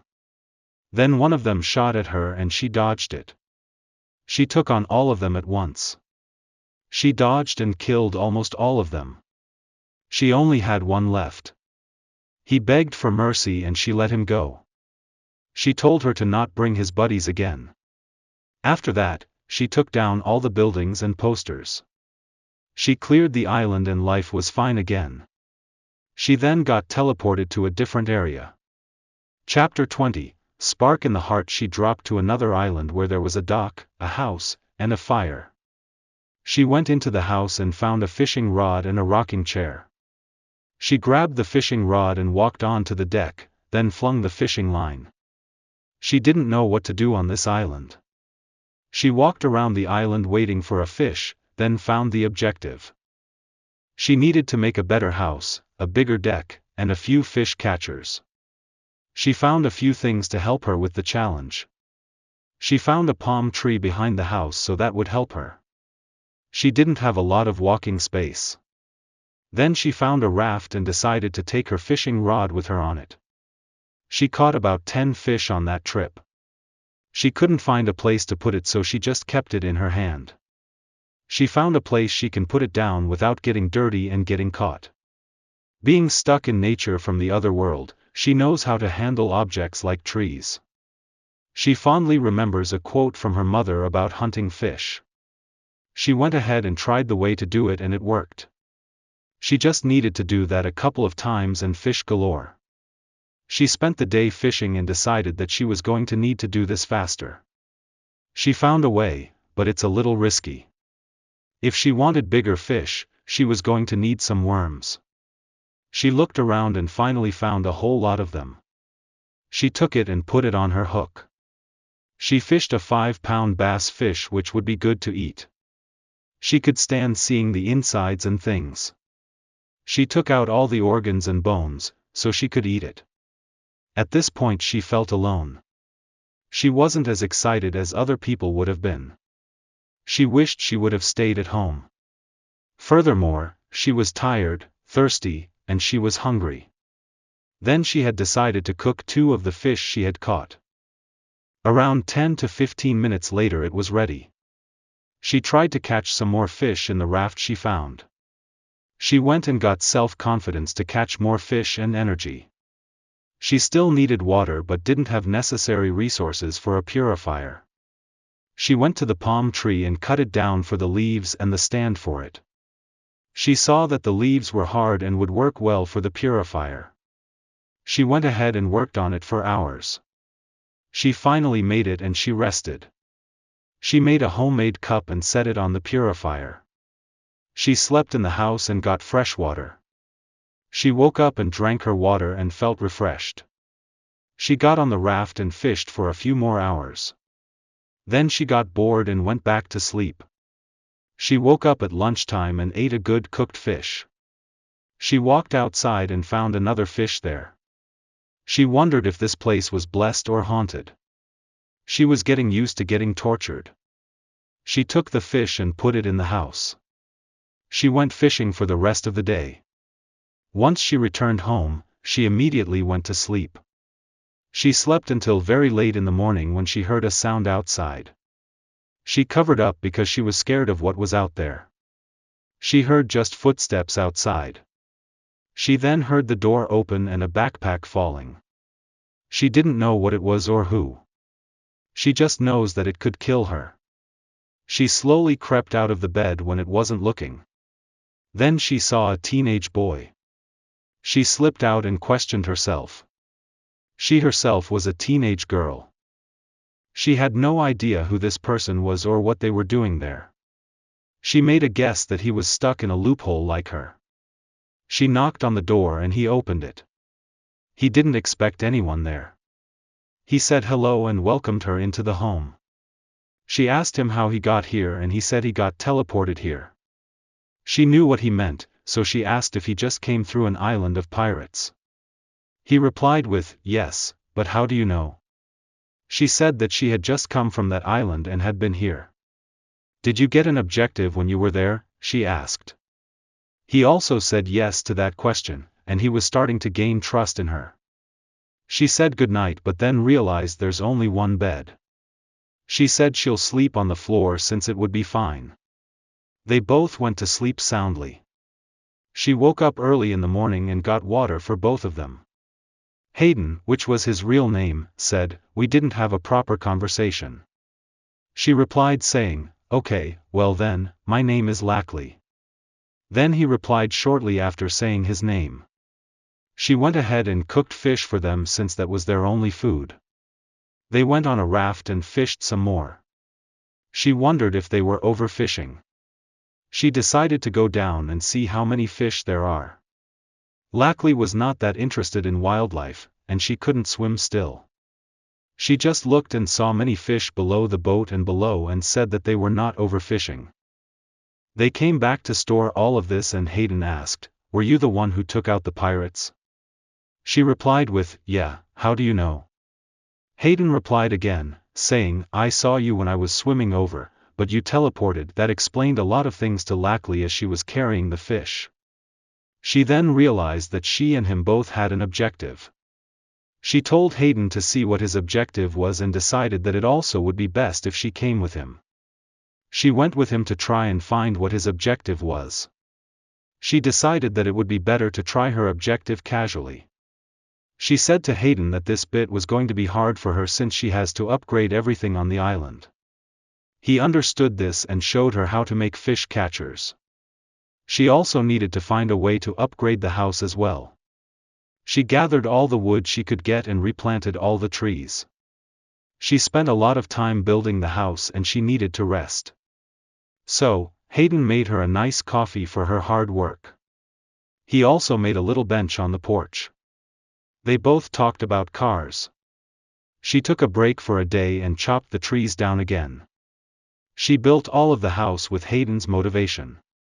She also had leftover wood for the deck. She built it so it can be a beautiful place. She sat down and rested. Hayden went and sat down beside her. She thanked him for helping her with her objectives. She gave him a hug and so did him. They both went inside and she built herself a bed too. They said goodnight and slept once again. He woke up early because it was his birthday today. She woke up 10 minutes later and wondered why he was up so early. He told her the reason and she said she would have baked a cake if she knew.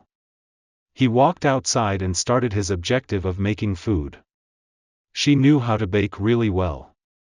She told him that she knew how to cook and could give him lessons.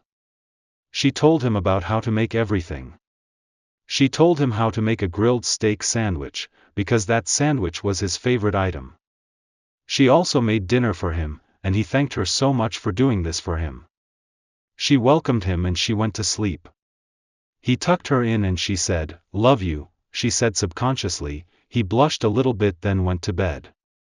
She woke up and saw he was acting a bit weird. She said what was wrong and he replied with nothing. She shook it off and gave him another cooking lesson. She forgot about him acting weird and had a bonding moment with him. She went to sleep and he felt better that she didn't notice. They woke up about the same time and they worked together to finish their objectives. He learned more recipes and she learned about building. They were helping each other out. Then, they both were on their last thing. She taught him how to make another meal. Then he taught her how to set up the fish catchers. On the last one, she gave him one more hug.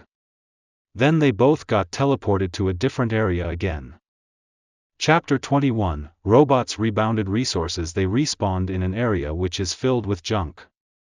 She walked over to one wall of it, then, she turned around to see she was blocked in. Then she heard Hayden's voice on the other side. She suspected that since they both had different objectives, he was somewhere else. She yelled and Hayden came to help. Once she got out of the hole, she wondered where they were now. She went down from the wall and saw a robot nearby. She pulled Hayden into a bush so they could hide. She saw the robot carrying something and a mark on its chest. It also looked like it was talking in human voices. One of them sounded like a girl and it kind of sounded like another robot beside it. It was a boy robot as well. She looked out very slightly to see robots with expressive emotions and eyes. It also looked like a human shape. She had no idea how people did this and wondered if it was dangerous. Then she saw a much softer robot and was taller than the other one. She decided that two robots would be too much for her and didn't fight. Hayden was on a roller coaster of visible emotions. She gave him a hug again to calm down and not panic. Then the one that was talking stopped and she turned around to see them looking at her. They both were neutral and both of them got up. Then the tall robot saw how tall Hayden was and felt happy. The shorter one was a little shorter than Lackley and the robot was mad. She picked her up, curious how they made such a robot. She said to both of them where they came from, and they replied with, "We came from the city, of course." She looked around and saw a big city. She put her down and called Hayden, which was making a secret handshake between them. She decided to just leave him until he wanted to. Hayden said bye to the tall one and left. She was walking ahead and he caught up. She started to come up with some ways to find out what this place was. She inferred a robotic citizenship between them and the city. She walked into the doors and saw a ton of robots. She didn't want to be seen and decided it was best to sneak away from all of them. They had such human characteristics that it was unbelievable how someone made this and wasn't discovered yet. She then got caught by one of the robots and was approaching them. They asked what they were doing here. She thought it was obvious, but she didn't know that humans were extinct according to the conditions. She decided that she would get out of the city because that might be a bad idea to stay. They had no clue what these robots could do. She didn't really know what to do except to look for the objective. She went ahead to let Hayden know to look for the objectives for this area. He looked in the area where they met together again and found a note shoved into the wall. He grabbed it and called Lackley's name. She came and he showed her the note. She saw that her objective was to destroy the city. Not too long after, she found his objective, which was to clean up after her. She really didn't want to do this and didn't want to make him work either. She was going to need to do this to get out of this reality. She needed to find the minimum she could destroy it. She asked Hayden, thinking of a way to do this. Then a sound said that she needed to destroy only one house and she was finished. She could do that and went to the city. She got into a house undetected and could destroy this one easily. She went to Hayden to tell him the house. He agreed and she started wrecking the place when no one was looking except for Hayden. He felt really bad when she was wrecking it. She was also the same way. She destroyed the last object that wasn't broken in the house. She knew Hayden was going to have a hard time cleaning this up. Lackley got teleported to another area and decided it would be best to wait for him instead. She looked around trying to find out what this place was without moving any. She looked down at her hand to see a watch there. Lackley could go back to other worlds from her watch. She pressed a digital button that sent her back in time. She saw Hayden cleaning up in there. So she came in and told him that she can go back to other worlds, which filled Hayden with excitement. She asked Hayden if she could help even though it's Hayden's task. He said otherwise and started to clean up again. She just sat down because even though she could go to the world after, she would still be alone. She waited until she saw that there was a robot that was about to walk in with a buddy. So they went into hiding until they left. She basically saw almost nothing wrong, so they thought, when the robots came in, they most definitely saw something wrong. It wasn't obvious, so she cycled to the right as much as she could. She couldn't find out what it was and Hayden started to freak out again. She tried to come over to him to make a plan to get out of the house. But it was practically impossible to do so. She ran over as silent and as fast as she could without alerting anyone. She got to him and saw that his hiding place was really close to them. She was in a moment of panic and Hayden told her to get over there. She really had no choice but to go with him. Hayden knew that she wouldn't make it in time. She hid behind a lamp and tried not to draw attention. She really needed them to leave. Hayden threw an object at a book which Lackley almost knocked over. She used this time to cut off their heads and kill them. She also saw they had blood flow but with oil. She thought this was really creative and the developers were geniuses. This was for temperature control. They also saw that they had a physical heart as well. But she had no time to think about that. She needed Hayden to finish cleaning so they could go and get out of there. She told him this and he got to work immediately. She got to a point where she could see where all the robots were. She then became self-aware and realized she could die at any point. She just wished that she could have stayed at home. She had an idea that could keep the robots away. She grabbed one of the robots' hearts and threw it outside. She thought that the process of intimidation would work. She saw all of the robots terrified and backed away from the building. She then threw out the other one. She knew this was working and was giving them enough time to finish his task. She saw that he had one more thing to pick up and finished when they started approaching again. She pressed the digital button to bring her back to the dimension ahead. She wondered and wondered, how long was this going to be until they stop and finish? They both teleported to the dimension. Chapter 22, Blank Bludgeon. They both looked at each other and were really confused about what was around them. It was solid ground, like concrete, but it was bluer. She saw a mannequin standing around the corner. She had no idea why this was here, but she saw some other weird things too. She saw severed heads, body parts, but most weirdly was they were all mannequin parts. She walked around a bit more with Hayden and saw some of the paintings that were there. Lackley saw another part that looked like a ritual room. She decided to not go in so they wouldn't potentially die. Lackley walked almost all around the island before hearing another person's footsteps behind Hayden. She looked back to see a mannequin standing right behind Hayden. Hayden didn't know, so she just pulled him away from the mannequin. He turned around and screamed at a high-pitched voice. She looked at him, laughing a bit. Although she was still wondering where that came from. Hayden looked at it and said to look away on count of 3, 1, 3. They both turned around and then again, and it moved a little. This is when they realized that each world has its own type of horror. All they needed to do was to survive all of them until they got back to the real world. She tried looking around for an objective, until she found one. Hayden was left behind looking at the mannequin so Lackley wouldn't die trying to find it. When Lackley finally found it, it said, "Survive the night." She told Hayden it and he got away without getting hurt. It was 9:30 when they started to do this objective. As soon as it turned midnight they heard blood splattering across their exterior walls. They saw a couple of animals out there. Their hearts were racing and hid in the best spot they could find in 5 seconds. They saw the mannequins murder an animal ruthlessly and ate their organs fresh from the body. It was almost like they had an iron fist for a hand. The mannequin's body was shaking violently while he threw another animal against a wall, bursting it out in flames. Lackley heard the mannequin breathing against the top of her head.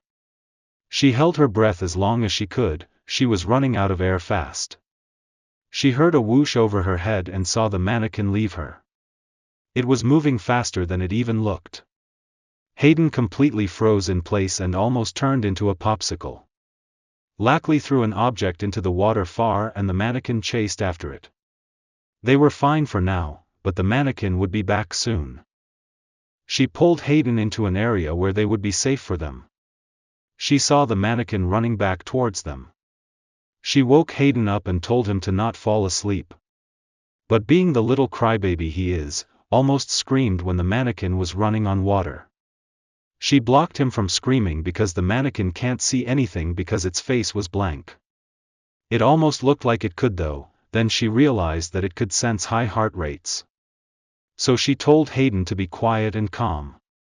He was still scared to death. "Listen, you probably don't know how scary that is." They found a way to leave, but would require an extreme amount of stealth. She saw that it started its way back, in the opposite direction. The reason why it did this is because it was blind. It was 2 a.m. and night ended at 5 a.m., so they had 3 hours to go. They decided that their best option was to switch guarding. Lackley took the first shift while Hayden thanked her for her kindness. She told Hayden how he got into this mess. Hayden said that his friends forced him to do it because they would pay him. She said, "I woke up from a coma and a crazy dream. Then I walked out of the hospital and into my parents' home. Then I nearly died trying to come in. Then I'm here." Hayden was in amazement how much she's been through. She is a strong woman, Hayden thought. I probably look really dumb because she's braver. Then they heard pounding on the ceiling. Another animal was caught. They knew that the ceiling was weak and crawled out. Lackley built a raft that was really light but could support their weight. Hayden made a paddle so it would be easier to move in different directions if needed. They started floating away, but as they were, something glitched, and they were back to the island. They were confused about what happened and started their way out again. Hayden suggested that they stay because they can see better in the day. She agreed and began their way back to the island. She started to feel a sudden pain and they were back at the island. They crawled back and found a way to sleep without problems. In the morning they found that the mannequin was standing at the door looking at them. When both of them woke up they both got jump scared and luckily stopped Hayden from screaming again. She got up and the mannequin was still standing there. She grabbed its arm and had no response. Both of them walked out of the place and ran to the boat to see it was destroyed. They knew who broke it, the mannequin, screaming while running towards them. It was their end. They got what remained of the boat and put it back together quickly. Hayden looked back and the mannequin seemed out of breath. He told Lackley and she said, "It could be a trick."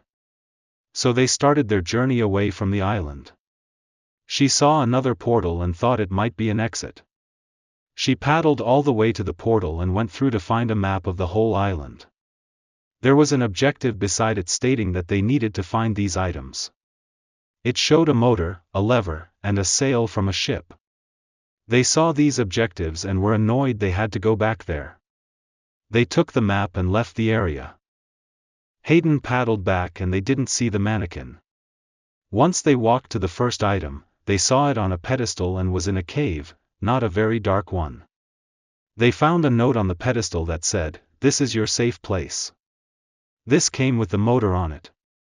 Hayden took the motor and attached it to the boat. Lackley took the note and wrote the location of the place. They paddled to another part of the island. She made a decision to get the lever herself. Once they arrived at the lever, there was a guard that protected the forest. She saw that it grew out of the ground. She revolted against her decision on doing it alone and asked Hayden to distract the guard. Hayden didn't really know what to do and just walked in the place where it was and angered it. As Hayden ran, Lackley grabbed the lever and ran as Hayden ran to the boat as well. As they ran to the boat, the guard got buried into its own body. They paddled away and were surprised at how they survived. They looked at the map to find the location of the next item. As they traveled the great distance, they talked and were telling stories they'd never tell to another. As they arrived at the desired location, they got out and found it was surrounded by a substance that would pull you into the ground before you even processed what's happening. So they needed a way to get to the item. You couldn't jump over it, it would be too far away to jump. So they thought, and thought, until Hayden found a way to get over it. They would climb the structure in front of it, and jump over. But it would be nearly impossible to climb it. So Lackley explained that, and when he heard it, he started thinking again.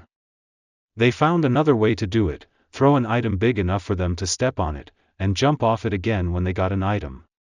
She agreed with this idea, but once she threw a stick in there, it inhaled it into the ground. They both disagreed immediately after that experiment. Lackley suggested that she could build a plane with Hayden's help. Once they did build a plane. Lackley used to be a pilot before she was teleported through all of these challenges. So Hayden started to work on the plane a bit at a time. A week passed, but it was finished. She and Hayden both went in the plane and she was in the driver's seat. She started up the engine and flew over.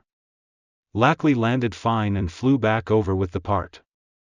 Now all they needed to do was to find the sail. So they flew to the closest ship. They landed near the ship, thinking it would be easy to cross it. They both walked to the foot of the sail and started climbing the pole which the sail was on.